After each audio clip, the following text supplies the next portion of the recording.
নির্বাচনের সময় আসে, এক মাসের দায় দরদের রাজনীতি দেখায়, পরের 4 বছর 11 মাস আর খবর নাই। এই রাজনীতি আমরা আগামীর বাংলাদেশে আর দেখতে চাই না। জনগণ যখন মনে করবে তারা আমাদের প্রতিনিধি হতে পারে, এনসিপি আমাদের দায়িত্ব নিতে পারে, তখন জনগণ দায়িত্ব দিবে, তার আগে প্রয়োজন নাই। এই উত্তরবঙ্গের মানুষের সামনে অনেক মূলা ঝুলানো হয়েছে এবং ওই বগুড়া থেকে যত উত্তরে এসেছে মূলার সংখ্যা তত বেড়েছে। এলজিডির রাস্তার যে হিসাব 100%-এর মধ্যে আপনার বীরগঞ্জ উপজেলার মাত্র 17% রাস্তা পাকা। তাহলে এই যে হাসিনা এতদিন ধরে আপনাদেরকে উন্নয়নের জোয়ারে ভাসালো, এই উন্নয়নের জোয়ারে বাকি 83% রাস্তা কাঁচা হয়ে গিয়েছে। আমরা আর এই জোয়ারে ভাসতে চাই না। আগামীর বাংলাদেশে আমরা যেই পথ ধরে চলবো, আমার গ্রাম থেকে বের হয়ে ইউনিয়নে যাব, ইউনিয়ন থেকে উপজেলা, উপজেলা থেকে জেলায়, এই প্রধান রাস্তাগুলো আমরা পাকা রাস্তা হিসেবে চাই। আমরা জাতীয় নাগরিক পার্টি এনসিপি আত্মপ্রকাশের এখনো 6 মাস হয়নি। আমরা আমাদের জায়গা থেকে মনে করি জনগণ আমাদেরকে তাদের প্রতিনিধি করবে কি করবে না এটা পরের বিষয়।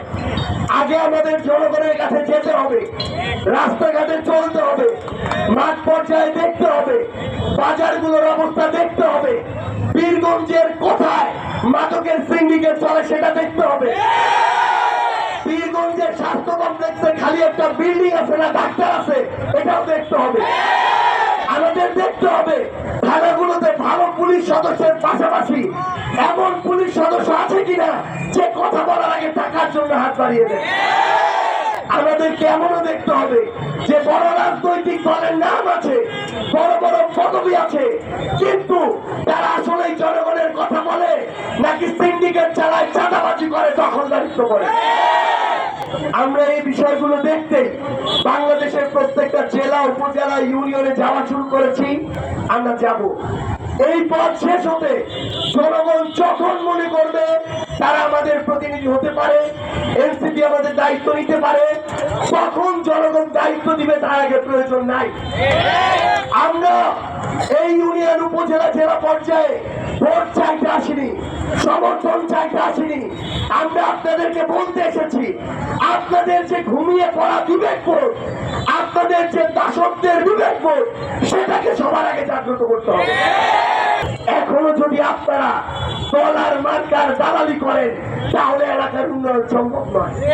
নির্বাচনের সময় আসে, এক মাসের দায় দরদের রাজনীতি দেখায়, পরের 4 বছর 11 মাস আর খবর নাই। এই রাজনীতি আমরা আগামীর বাংলাদেশে আর দেখতে চাই না। আপনাদের এখানে গোলাপগঞ্জ মোড় মাদকের সিন্ডিকেটের আখড়া। সানবিট সব দিবে সামাল। সানবিট ম্যাজিক প্রেস ডিশওয়াশিং এর মাথা ঘোরানো সলিউশন। এই যে এত বড় বড় রাজনীতিবিদ, এত বড় বড় পদ, এত বড় মার্কা, এত বড় দল, তারা যদি আপনার এই বীরগঞ্জ থেকে ওই মাদকের আখড়া উচ্ছেদ না করতে পারে তাহলে তাদের আপনাদের সামনে মুখ দেখানোর কোনো অধিকার নাই। এইসব লোককে কোনোদিন নেতা মানা যাবে না।